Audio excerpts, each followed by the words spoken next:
నమస్తే, welcome to Telugu one news. నేను గోపికృష్ణ. అడుసుమిల్లి శ్రీనివాస్ గారు అనలిస్ట్ ఉన్నారు మనతో. నమస్కారం సార్. సార్, కూటమిలో జనసేన టీడీపీ కూటమిగా ఏర్పడినంత వరకు ఒక రకమైన చర్చ ఉంది రాష్ట్రంలో, ఒక రకమైన వేవ్ ఉంది. బీజేపీ అలయన్స్లో కలిసిన తర్వాత కొంత చర్చ మారింది. అది మీరు ఒప్పుకుంటున్న వాస్తవమే, నాలాంటి వాళ్ళు కూడా పరిశీలిస్తున్నప్పుడు కనబడుతున్నదే. అయితే ఎక్కడైతే కాస్త సీట్ల సర్దుబాటులో తేడాలు వచ్చాయో కొన్ని సీట్లలో, ఉదాహరణకి నర్సాపురం, అనపర్తి, పాతపట్నం, హెచ్చర్ల ఇలాంటి కాన్స్టిట్యున్సీస్లో కొంత ఇంకా కన్ఫ్యూజన్ ఉంది. ఏమవుతుందో అని జరుగుతున్నటువంటి చర్చ నేపథ్యంలో అక్కడ ఏమన్నా కొంత మార్పులు ఏమైనా జరిగే అవకాశాలు ఉన్నాయా?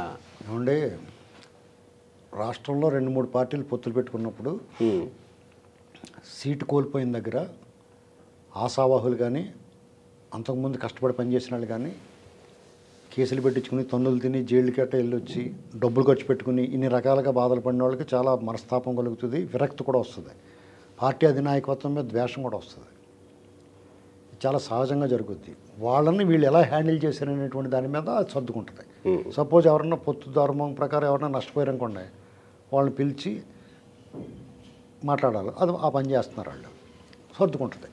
డెఫినెట్గా లోకలోకలు ఉంటాయి, గందరగోళం ఉంటుంది. అయితే కొన్ని అధిష్టానాలకు తెలియకుండా కొన్ని కుట్రలు కూడా ఉంటాయి. వితందా పార్టీలో కొన్ని కుట్రలు ఉంటాయి. కులమో ప్రాంతమో లేకపోతే రాబోయే పదవులకు అడ్డమవుతున్నాడనో ఏదో రకంగా దెబ్బేస్తారు. అలాంటివి కూడా కొన్ని ఉంటాయి, 1-2. అలాగే నరసాపురం విషయం రఘురామకృష్ణరాజు గారితో ఒక వింత విషాద గాథ. అది అసలు ఎవరిని బ్లేమ్ చేయలేము, పలానా వాళ్ళు తప్పని నెపమేయలేము, కానీ నష్టం జరిగింది. అందరిది తప్పే, ఎవరిది తప్పు కాదు, అలాగ ఉంది అక్కడ పరిస్థితి. ఎందుకంటే ఆయన సిట్టింగ్ ఎంపీ, ఆయన డెఫినెట్గా గెలుస్తాడు. ఒక ఎంపీ మిఠాయి పొట్టల కింద వస్తున్నప్పుడు వీళ్ళు తీసుకోవడం, మాకు కావాలని దెబ్బలాడుకోవాల్సింది పోయి మీరు తీసుకోండి అంటే మీరు తీసుకోండి అని మొత్తానికి ఎవరో తీసుకోకుండా వదిలేస్తామనేటువంటిది చాలా విషాదం. ఆయన మనస్తాపం చెందాడు. ఆయన్ని అభిమానించాడు. డెఫినెట్గా ఆయన్ని అభిమానించడానికి కారణం ఏంటంటే 2020 తర్వాత ఈ జగన్మోహన్ రెడ్డి గారి అరాచకం మీద ఈయన పోరాడాడు, తన్నులు తిన్నాడు, చావు వరకు వెళ్ళి వచ్చాడు, తీసుకెళ్ళి కుట్టి చంపేతం చూశారు కదా. అంతేకాకుండా ప్రతిరోజు నిత్యం రచ్చబండ పేరుతో జగన్మోహన్ రెడ్డిని రుబ్బేయడు. ఒక రకంగా చెప్పాలంటే చెరుకు మిషన్లో పెట్టినట్టుండి, చేతులు చెరుకు మిషన్లో పెడితే ఎలాగ ఉంటుంది, అలా ఉండేది వాళ్ళకి. ఈయన మాట్లాడుతుంటే రచ్చబండ మధ్యాహ్నం 1 గంటకు పెట్టుబడి దుకాణం అవుతున్నాం, 1 గంట పెడతాడు కదా, కరెక్ట్గా అన్నం తినే టైము. ఈయన మాటలు వింటే వాళ్ళకి అన్నం తినబుద్ధి వేద్దా? అసలు హింస కదా అది. ఎవ్రీడే ఈనాడు, ఆంధ్రజ్యోతి పొద్దున్న వస్తే మధ్యాహ్నం ఈయన, అంటే సాయంకాలం పత్రిక, ఉదయం పత్రిక ఉంటాయి, ఈయన మధ్యాహ్నం పత్రిక అనమాట. వాళ్ళు రేవిటేసిపోయాడు. ఇలాగ ప్రజల ఆవేదన, ఆక్రందన, ఆక్రోశం, ఉక్రోషం, రోషం ఇవన్నీ ప్రతిఫలించినాయి ఆయన మాటల్లో. కాబట్టి ఎవరికాళ్ళు ఓన్ చేసుకున్నారు. ఇవాళ ఆయన సీట్లు లేదనేటప్పటికి వాళ్ళకే నష్టం జరిగినట్టు భావన ఉంది. ఇది నిజం.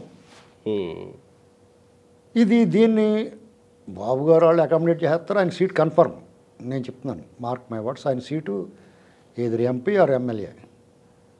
నర్సాపురమే రావచ్చు ఆయనకి, లేదా నర్సాపురమే రావచ్చు. ఎందుకంటే నర్సాపురంలో ఈయనకి రాలేదనుకోండి, బీజేపీ మీద అనుమానం ఉంటుంది. ఇదేంటి గ్యారంటీకి గెలిచి సీట్ ఇవ్వకుండా. ఇప్పుడు నర్సాపురంలో బీజేపీ టికెట్ కేటాయించిన అతను కూడా పార్టీ కోసం పనిచేసిన ఆయన, ఎప్పటి నుంచో ఉన్న ఆయన. ఇక్కడ మీరు గమనించాల్సింది ఏంటంటే రాజకీయ పార్టీకి 2 రకాలుగా ఉంటారు వర్కర్స్. ఒకటి క్షేత్రస్థాయిలో ప్రజల్లో ఉండి ప్రజల కోసం పనిచేస్తా ప్రజల పోరాటాల్లో పాల్గొనే ఒక రకం, ద్వితీయ తృతీయ శ్రేణి కార్యకర్తలు, మండల స్థాయి, గ్రామ స్థాయి, జిల్లా స్థాయి నాయకులు ఉంటారు. రెండో రకం ఏంటంటే పార్టీ కోసం పనిచేస్తూ ఉంటారు. వాళ్ళు పార్టీ కోసమే పనిచేస్తూ ఉంటారు, బిహైండ్ ది స్క్రీన్ ప్రజల్లో ఉండరాళ్ళు. అలాంటి వాళ్ళు అన్నమాట. ఆర్ఎస్ఎస్లో ఉండి ఎప్పుడు 40 ఏళ్ళ నుంచి ఉన్నాడంటే, మా ఇంట్లో మంచం కూడా ఊడదీసిన మంచం కూడా మూలన ఉంటుంది, పాడాయి మేము ఇంట్లో ఉండించుకోవడం ఏమైనా ఉపయోగపడదేమో అని. అలాగే వాళ్ళు ఉంటారు. కానీ మరి వాళ్ళకి అవకాశం ఇవ్వాలి కదా. వాళ్ళ కోసమే రాజ్యసభ, ఎమ్మెల్సీలు, కార్పొరేషన్లో ఇలాగ కొన్ని నామినేటెడ్ పదవులు ఉంటాయి. వాళ్ళు ఏం చేయాలి, అతని మీద అభిమానం ఉంది, అతను నువ్వు రాజ్యసభ లేదా ఒక ఎమ్మెల్సీ ఇప్పించు, లేదా ఒక కార్పొరేషన్ వీళ్ళు రేపు కూటమిలో గెలిస్తే అతనికి కార్పొరేషన్ ఇవ్వాలి అని చెప్పి ఇప్పించుకో. అంతేగాని నరసాపురం లాంటి చోటకి తీసుకొచ్చి ఇతను కూర్చోబెడితే కింద 7 ఎమ్మెల్యేలు ఉన్నాయి కదా ఆ సెగ్మెంట్లో, పార్లమెంట్లో పరిధిలో 7 ఎమ్మెల్యే సెగ్మెంట్లు ఉన్నాయి. వాళ్ళందరికీ నష్టం కదా. వాళ్ళే మోసుకుంటారా, ఇతను కూడా మోస్తారా? ఎంపీ క్యాండిడేట్ వల్ల కూడా వీళ్ళకి లబ్ధి ఉండాలి. తైలం, ధనం, ఇంధనం, మనిషిని నడిపించే ఇంధనం, ధనం అది ఉండాలి కదా. ఎవరెత్తారో? ఆయన పేరులోనే వరాలు కానీ జేబులో మొరమరాలు ఏమంటున్నాడు ఆయన. ఇలాంటివన్నీ విన్న తర్వాత వాళ్ళకి భయం వేస్తుంది.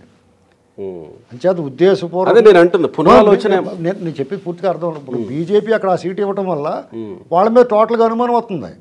ఓహో, ఈ పార్లమెంటుతో పాటు 7 కూడా దొబ్బెట్టేసి జగన్కి ఇచ్చేద్దామని చూస్తున్నారేమో అనుకుంటున్నారు అందరూ. అలాంటి అపోహలు అనుమానాలు రాకుండా ఉండాలంటే రఘురామకృష్ణరాజు గారికి ఇచ్చారనుకో, ఎస్ జగన్ తోటి యుద్ధం చేస్తున్నవాడు, జగన్ మీద నిజంగా కోపం ఉంటే, జగన్ ఓడిపోవాలని కోరుకుంటే ఇతనికి ఇవ్వాలి. ప్రజలు అది కూడా చూస్తారు. అలాగే అనపర్తి ఇంకో చోట ఇప్పుడు పొత్తులో ఉంది కదా అని చెప్పేసి ఇప్పుడు దారిపోయేవాడిని తీసుకొచ్చి పెట్టేస్తాను కుదురుతుంది. నీ పార్టీ వాడు అయితే నువ్వు ఇంకో రకంగా అకామిడేట్ చేయి. అంతేగాని ఇది కూటమి కదా, నువ్వు కూడా గెలిచి రావాలి కదా, నీ ఇష్టమైనట్టు రావడం కుదరదు కదా, వీళ్ళ ఓట్లు నీకు ట్రాన్స్ఫర్ అవ్వాలి కదా. అంటే నా ప్రశ్న ఏంటంటే పునరాలోచన ఉంటుంది అనేది మీకున్న సమాచారం, లేకపోతే పునరాలోచన ఉండాలి అని అంటారా? ఉండాలి కదా, ఉంటుందండి. ఉంటుందా?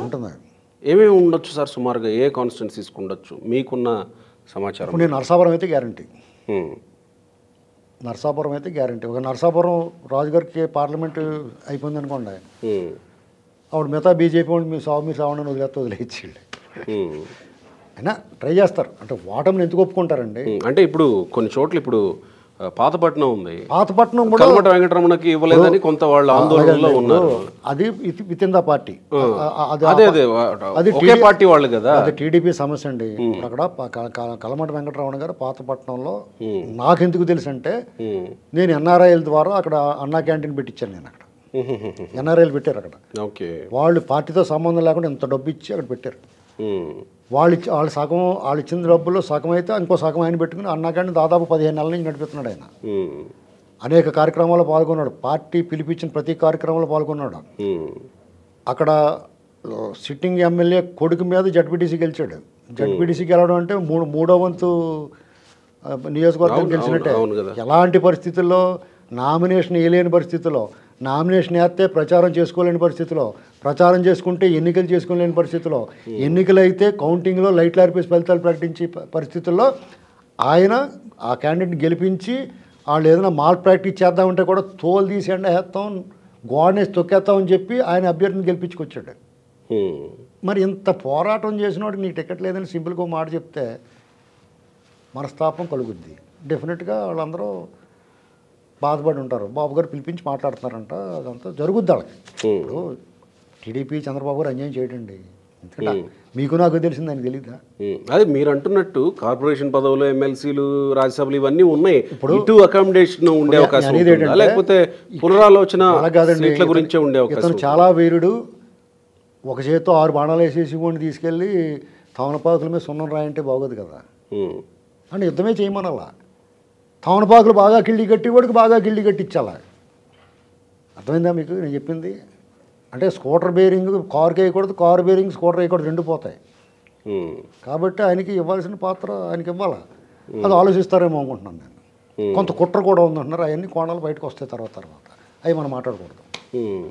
సో అనపర్తి అనేటువంటిది బీజేపీ టీడీపీ మధ్య ఏదో మార్పు ఉంటే ఉండొచ్చు. వాళ్ళకి వేరే చోట అకామిడేట్ చేసి వీళ్ళు మార్చడం, లేకపోతే బీజేపీ వాళ్ళు కూడా తలపడి వచ్చింది ఎందుకు తీసుకోండి బాబు అంటే అనొచ్చు. లేకపోతే మీకు ఇంకో ఎమ్మెల్సీ ఇస్తాం ఎక్స్ట్రా, ఇది వదిలేండి బాబు అనవసరంగా పోతుందని చెప్పొచ్చు. ఇంకో రాజ్యసభ కూడా ఇస్తాం, ఈ నరసాపురం ఎంపీ కూడా మాకు వదిలేండి. రకరకాల డీల్స్ ఉంటాయి. ఇందులో మార్పులు జరగకపోతే మీరు అన్నట్టు ఏమన్నా అనుమానాలు వస్తాయా? బీజేపీకి రాజ్యసభ కావాలండి, ఒక 2 రాజ్యసభ ఇచ్చేస్తారు, ఏముంది.